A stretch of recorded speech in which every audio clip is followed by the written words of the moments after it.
भारत में विषाक्त cough syrup जोगु 20 रु अधिक शिशुओं मृत्यु होइछि।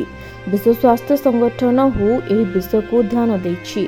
कोल्ड्रिप समेत 3टी औषध कंपनी को सेमानकर कफ सिरप संपर्क में चेतावनी जारी करछि।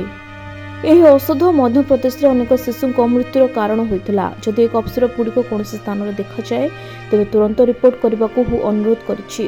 विश्व स्वास्थ्य संस्था सीसान फार्मार कोल्ड्रिप, ट्रेडनेक्स फार्मार रेप्सिफ्रेश टीआर एवं सेफ फार्मार रिलाइफ सिरप निर्दिष्ट बैच गुड़िक भेजाल भाव चिन्हट होइछि। हु कहिछि जे एही सिरप गुड़िक स्वास्थ्य पाई विपद सृष्टि करे। यह गुरुतर और मारात्मक रोग मध्य सृष्टि करिथाए। एही कफ सिरप परीक्षारू डाइथाइलिन ग्लाइकल नामक एक विषाक्त रासायनिक पदार्थ जना पड़िछि, जहाँ बहु परिमाण व्यवहृत होइछि।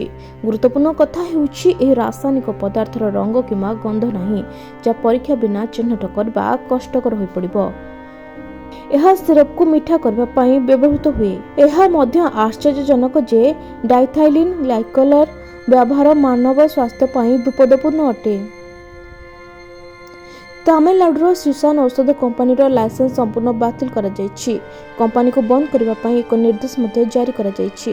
राज्य सरकार सोमवार एने घोषणा कर सारछंती। एक जांच समय राज्य औषध नियंत्रण विभाग अधिकारी माने जानिबाकु पाइथिले जे कफ सिरप रे 48.6% डाइथाइलिन ग्लाइकल रहिछि।